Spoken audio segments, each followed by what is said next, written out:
You can either live your dreams or live your fears. And I think the majority of people actually are not living their dreams, but are living their fears. So I want to ask you a question. What are your fears? What are you afraid of? What are you scared of? Because we all have fears, don't we? We all have something that's blocking us, that's holding us back. And as we begin to look at life, what we realize is that the reason that most people are not living out their true potential and not doing all of the things that they would really like to do is because of fear. Some people call fear false evidence or expectations appearing real. What are the things that you fear that's been keeping you from living your dream, that's been keeping you from doing some things that you would like to do? Just think about those things. And how do we begin to handle that? Abraham Maslow said that the life is about growth. And he said, you can either go back to your comfort zone, and there you won't find any growth, or you must be willing to go forward and face your fears again and again and again. Because you're never going to have a fear-free existence. I mean, some fear is acceptable and legitimate. There are some things that you really should be afraid of. Now, you shouldn't allow it to immobilize you. You acknowledge it, you take it into account, and you carry yourself accordingly. There are times that we should proceed with caution. But it's the difference between being stopped by fear. It's the difference between having a fear and the fear having you. So what do? One, acknowledge it. And knowing that it's okay. Don't condemn yourself for being afraid. It's perfectly fine to have some fears. You acknowledge your fears, you embrace those fears, and then you move on. You act on whatever it is that you fear. Because once you embrace it, see, what you resist will persist. What you resist will persist. So one of the most important things is to begin to embrace your fears. One of the things you find out that when you face your fears, it's not as bad as you think it is. And when people tell you, I just can't do it, I can't handle it, I mean, really, I can't handle it, what they're envisioning is that they're not going to be here. They're going to clock out like you're going to die. And guess what? We all had occasions when we confronted our fears, we had to do something we felt uncomfortable with, we didn't want to do it, and we did not die. They didn't come take us and put us in a box somewhere. So what we've got to begin to do, how do we handle that? What's the process? Because it's all up in here. One, I think, is imagine the worst case scenario. Then I had another technique I used. Visualize yourself being more than able and capable of handling it. And I used to have a tremendous inferiority complex about speaking before people that I felt who had more going for them than I did. Because I'm not college trained, I used to feel that college people were the most intelligent people on the planet. And there was nothing I had to say for them. And what will they listen to me for? That's the way I felt. And so I had to visualize myself speaking before them, speaking before various audiences that had more going for them than I did, and realize and appreciate my own value, and that I was a worthwhile person, even though I didn't have all going for me. I didn't have the money, I didn't have the education that they had. So part of the process is seeing yourself, being worthy, being capable, having what you need to make you a worthwhile person, and that you're more than able, and that you deserve to be listened to, or you deserve to have that dream and that passion and whatever it is that you see and envision there. You've got to see it in your mind's eye and know that you've got what it takes. Repeat after me, please. I must see in my mind's eye, see myself confronting my fears, handling my fears. I'm more than able. So deciding as you look at your life, as you look into the future and say, what fears am I holding on to? What fears that I'm allowing to imprison me, that's keeping me from breaking out, that's keeping me from living up to my true potential, that's keeping me from really being happy, that's keeping me from having a sense of adventure and excitement in my life? What's keeping me from controlling my destiny? What fears? And I'm giving that permission to. Notice what I said, that we must give our permission to fear to immobilize us. Because whatever discomfort you experience, whatever challenges or difficulty that it is, you got to handle it. Got to go up in there and wrestle with it. Will it be easy? No. Will it be challenging? Yes. But that's just what you must go through in order to get where you want to go. And guess what? You are strong enough to do it. You're strong enough, and your life is worth whatever you have to go through, whatever you have to do. This dream you got, whatever you want to do, will it be easy to just run out there and do it? No. Will it happen overnight? No. Will it be a struggle? Yes. Will there be times when you can't make ends meet? Yes, that's a part of it. Will there be times you won't know what to do? Yes, that's a part of it. Didn't nobody warn you that it was going to come down on you like this? That's called life.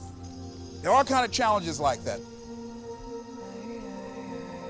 So what's the next piece is that you accept yourself, then you accept the fear as a fact and not a force. See, when you accept yourself and you accept fear as a fact, that means that it's something that happens. It's something that you're going to experience, but it is not a force to hold you back.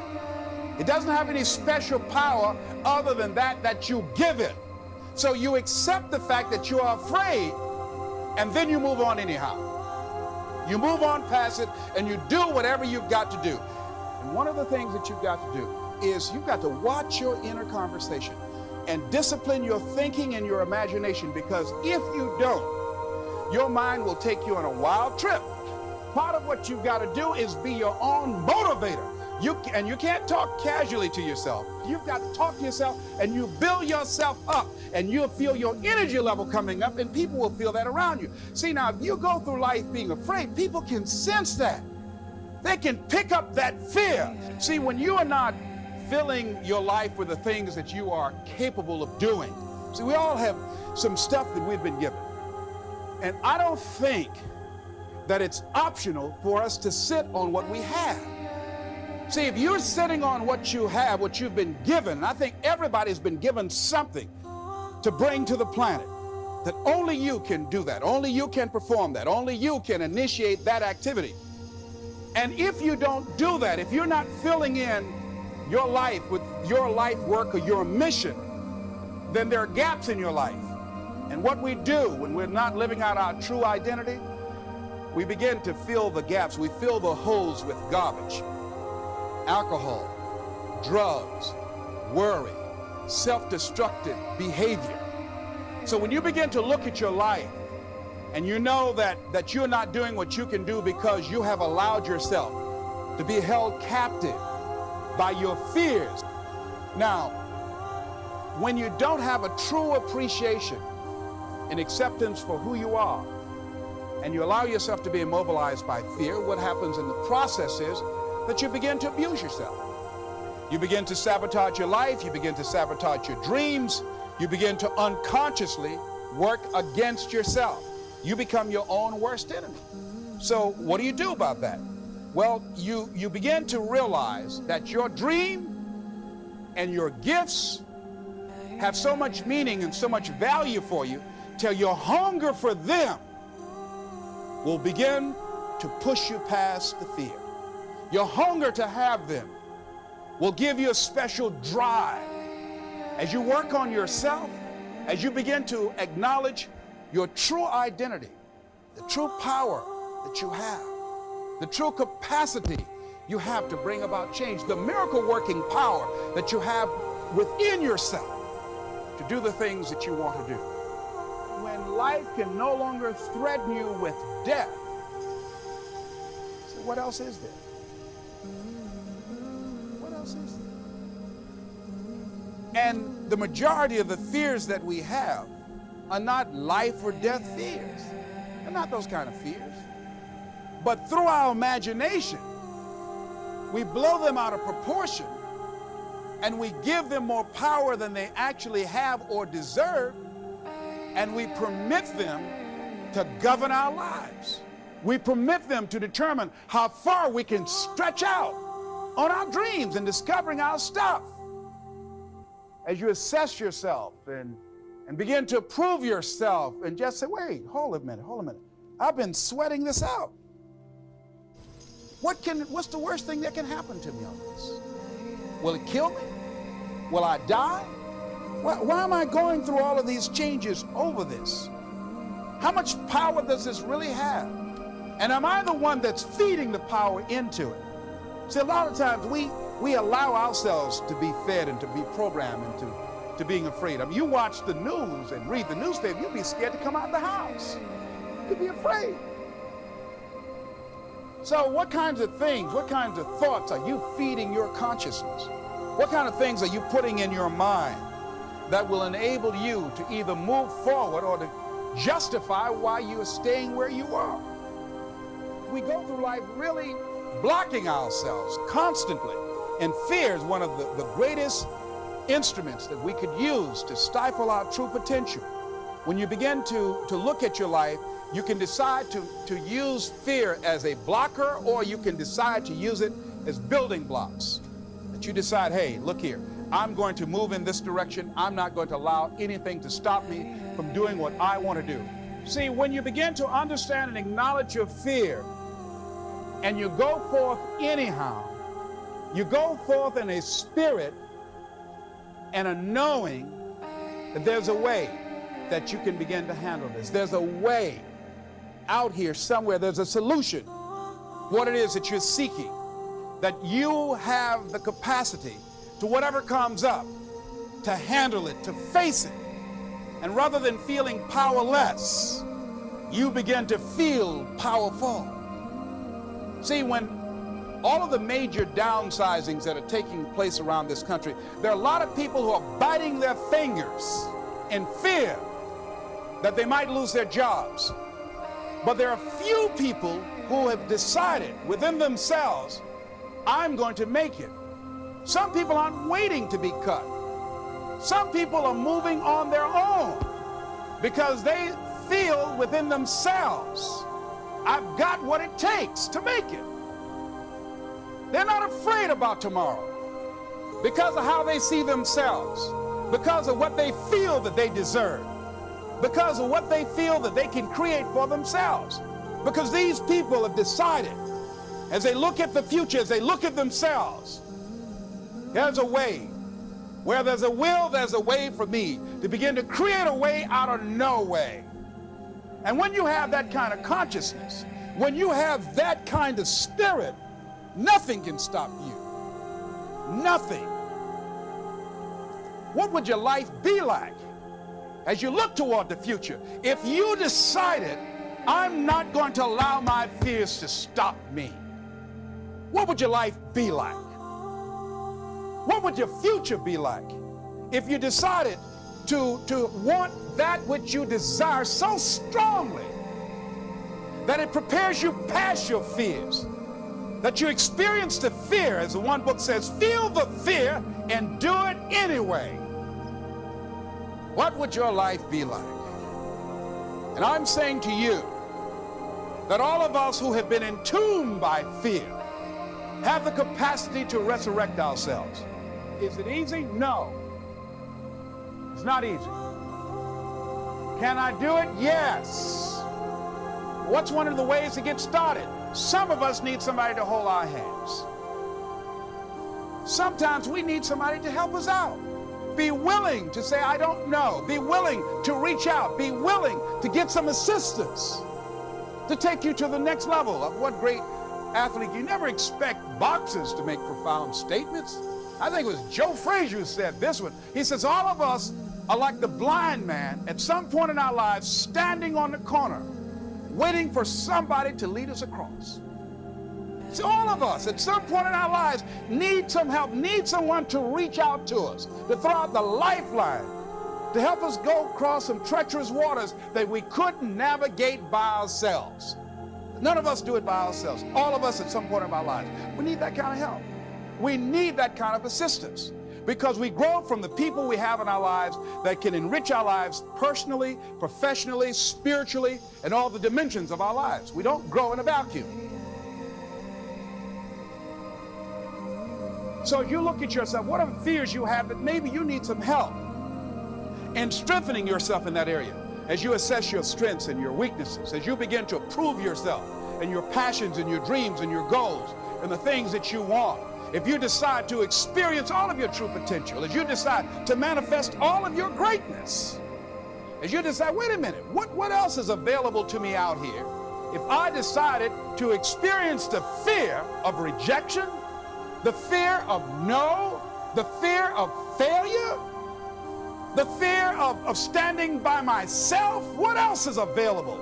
Of taking a chance, a fear of losing it all. What else is available to me that will bring some extra meaning and value? The fear of people not liking me. You know how many people do things they don't want to do because they want everybody to like them? Everybody's not going to like you. No, it's just not that kind of world. But you know, there are a lot of people who won't take positions on issues, who won't take a stand for things they believe in, who won't speak up for themselves because they don't want to make anybody mad. Oh, it was Bill Cosby. He said, I don't know what the secret of success is. He said, but here's what I know what the secret of failure is. He said, trying to please everybody. You can't please everybody. But there are people who have the fear of rocking the boat. So they just go alone in life, just go alone. These people aren't living life. They're not truly experiencing life. The life is too short for that. Too short and unpredictable, moseying through. Not trying to disturb anything, not trying to shake anything up, not trying to make any waves.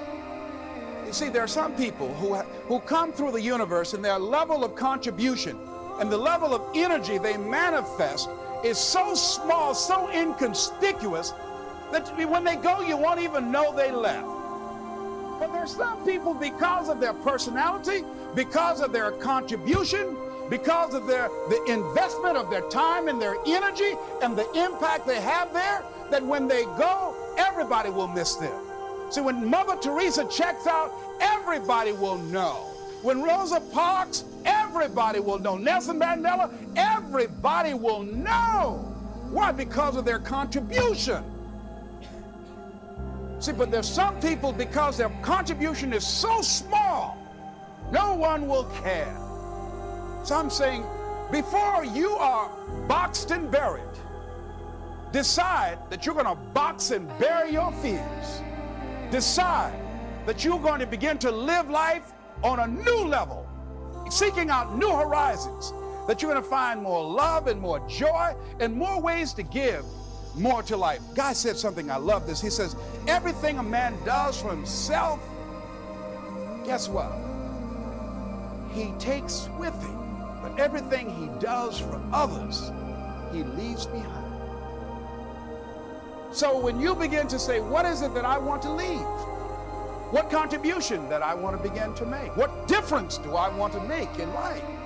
What is it that I want to do with the rest of the life that I have left? What chances I need to take? What risks do I need to begin to embrace? What fears do I need to step on? What areas of my life am I dead right now? What dream? You can either live your dreams or live your fears. You have got to get to a point where you say, I'm sick and tired of living like this. There's got to be more. That's when people go out and strike out on their dreams. That's when people get out of relationships where they're dying together rather than growing together. I tell you, one of the exciting things about life is you got to keep the child in you. Little children dream. But then after we become adults, and then you don't dream anymore, Bigger Thomas in the book, The Invisible Man, I think it was, he said, the impulse to dream has been slowly beaten out of me through the experience of life. And most people, ladies and gentlemen, have stopped living their dreams because of the lessons they've learned from life or things they've picked up because we've only been born with two fears. The fear of a loud sound and the fear of falling. All the other fears are fears we learn, fears we pick up. Whatever you're scared of, your life, the value you brought to the planet, far more important. Whatever you're afraid of, you're stronger. So as we begin to look toward the future and look at what will it take for us to break through those fears. One, acknowledging the fear, knowing it's all right. Some fear is healthy. Beginning to know that your dreams, your passions, your drive to achieve whatever it is you want, as it has more power and meaning, it will move you past your fears. As you begin to feel that you deserve it, your passion and goal is so strong, the fears won't matter. As you begin to trust yourself and put yourself in the situation where you have to make it happen, you will make it happen.